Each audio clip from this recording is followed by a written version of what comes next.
गणतांत्रिक अधिकार दाबी रे आज ब्रह्मगिरी विजु जनता दल आह्वान रे विजु महिला जनता दल आज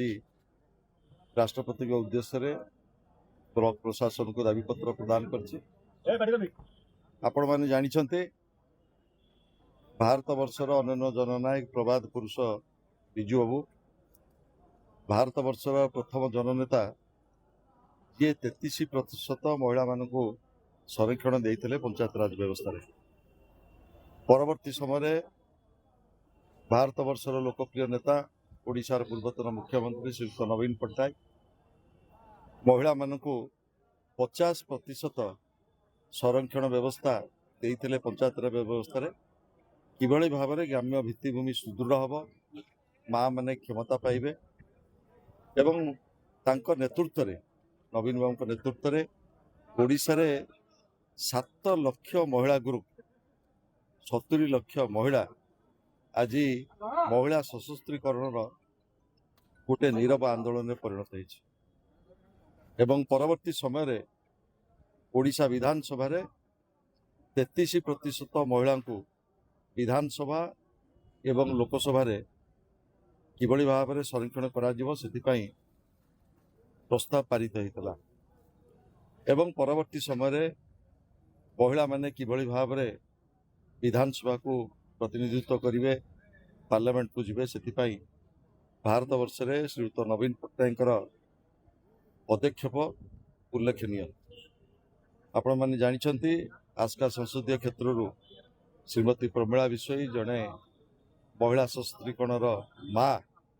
भारत वर्षर संसद को प्रतिनिधित्व कले किंतु दुर्भाग्यर कथा डबल इंजिन सरकार ओडिशा रे आसिला परे आज महिला माने प्रत्येक क्षेत्र में प्रतारित होइछन्ति एवं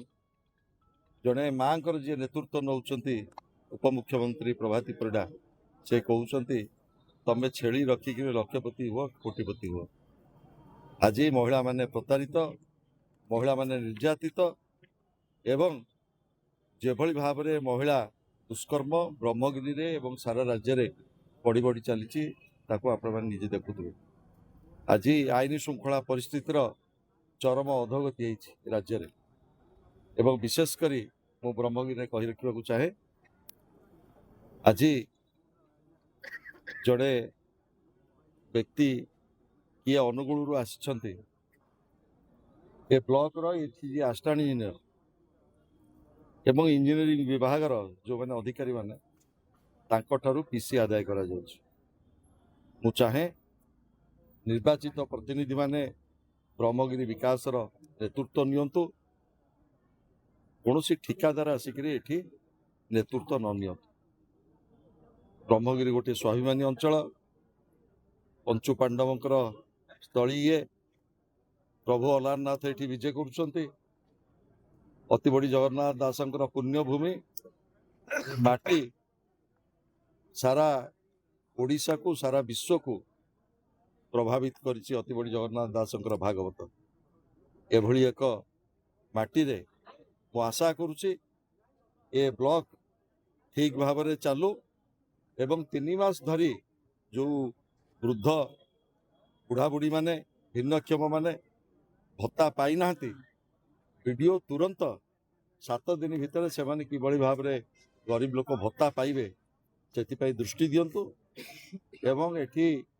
जो उन्नयनमूलक काम सब आरंभ करा जाइतला विजु जनता दल नवीन बाबू सरकार सब से पीवा पानी ठारू आरंभ करी स्कूल ठू आरंभ करी अलारनाथ पीठर विकास ठू आरंभ करी जेते विकासमूलक कार्य आरंभ करा जाइतला मु चाहे ए निर्वाचित प्रतिनिधि माने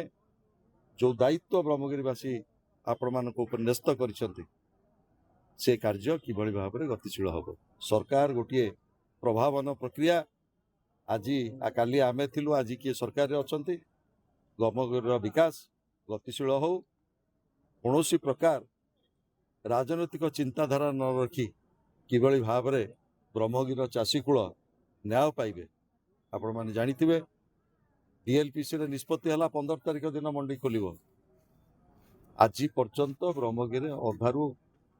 अधिक मंडी खोला जाए नहीं। रबी धान ब्रह्मगिरी चाषीकूलर एकमात्र अर्थनीति रवि धान को आश्रा करी ब्रह्मगिरीर 80 भाग चाषीकूल निज झीर बाहागर ठू आरंभ करी पुअर पाठपढ़ार जड़े स्वप्न देखे से मेडिकल खर्च से चुली मुंडर संसार आज डीजेल पेट्रोल अहेतुक मूल्य वृद्धि जो भली भाव में एठी घटी सारा राज्य रे जो भली भाव में घटी आदि साधारण जनता प्रतारित हांडीशाल उपरे आज आक्रमण होईछि मु आशा करुछि डबल इंजिन सरकार जे 2 वर्ष पूर्ति पालन करने को जाउछंती प्रथमे ओडिशार चाषीकूल को आश्वस्त करंतु जो कथा कहिथिले समस्त बड़का बिक्री योग्य धान आमे संग्रह करिवु एवं एमएसपी सहित इनपुट सब्सिडी दबु आज से दाबी मध्य आमे दोहराउछु 3000 टंकार भत्तार स्वप्न देखैथिले 300 यूनिट मागणा बिजुलीर स्वप्न देखैथिले इनपुट सब्सिडी देके धान किणवार स्वप्न देखैथिले माँ मानू 50,000 टंकार सुभद्रार स्वप्न देखैथिले आज प्रत्येक क्षेत्र में माँ माने युवक छात्र बुढ़ाबुढ़ी समस्ते आज प्रतारित होती वो ब्लॉक प्रशासन को एठी अनुरोध करने को चाहे दाबी करने को चाहे